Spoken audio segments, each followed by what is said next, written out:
Les amis, bonjour. Aujourd'hui, nous sommes à Marseille. Nous sommes accueillis par le capitaine de vaisseau Frédéric Paya, commandant de la marine à Marseille.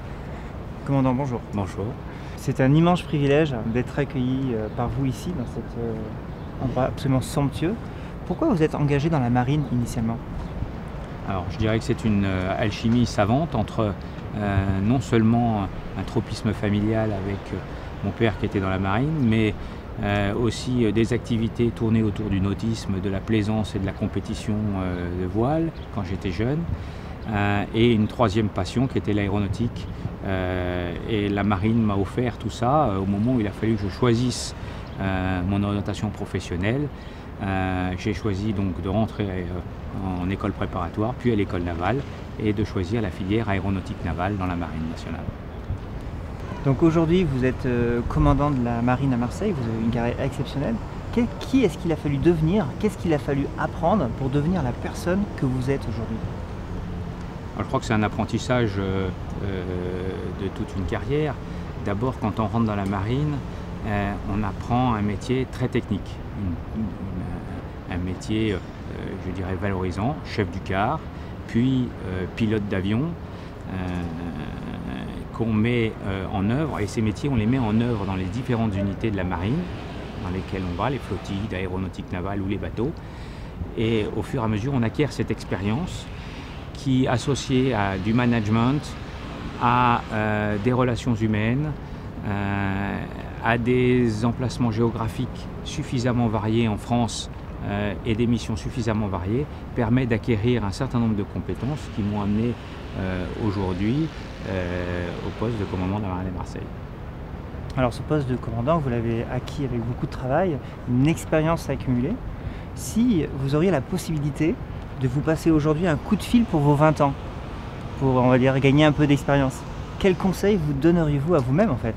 Le vous d'aujourd'hui donne un conseil à vous à 20 ans. C'est une question difficile.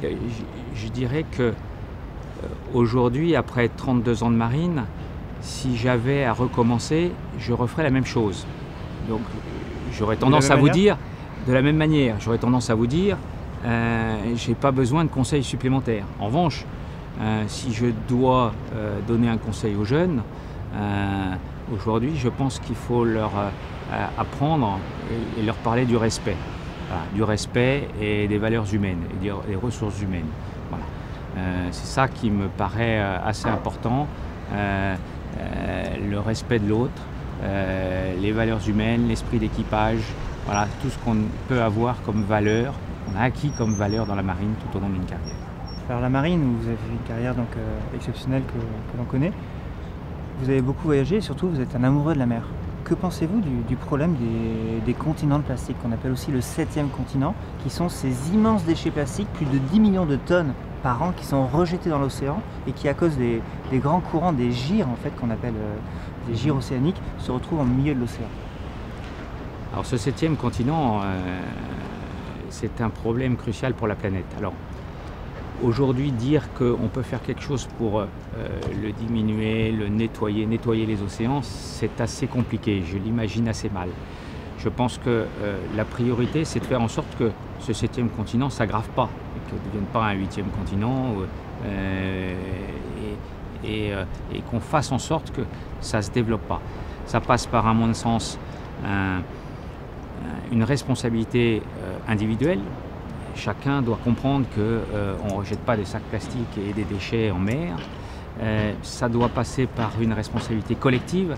Les entreprises doivent prendre conscience de l'aspect écologique de leur métier, de l'environnement écologique dans lequel ils vivent, voilà, pour que ce fléau, ce 7e continent, cet amas de déchets au milieu des océans ne se développe pas.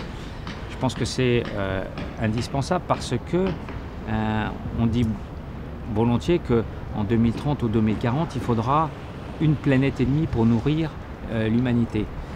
Il est bien évident que dans ce contexte-là, les océans vont devenir un atout énorme. Si aujourd'hui on les tue où on les pénalise par une pollution excessive, c'est nos ressources alimentaires de dans 15 ans ou dans 20 ans qui en pâtiront. Voilà. Des pays l'ont bien compris. La Chine aujourd'hui développe son aquaculture et tire 65% de sa production de pêche de l'aquaculture.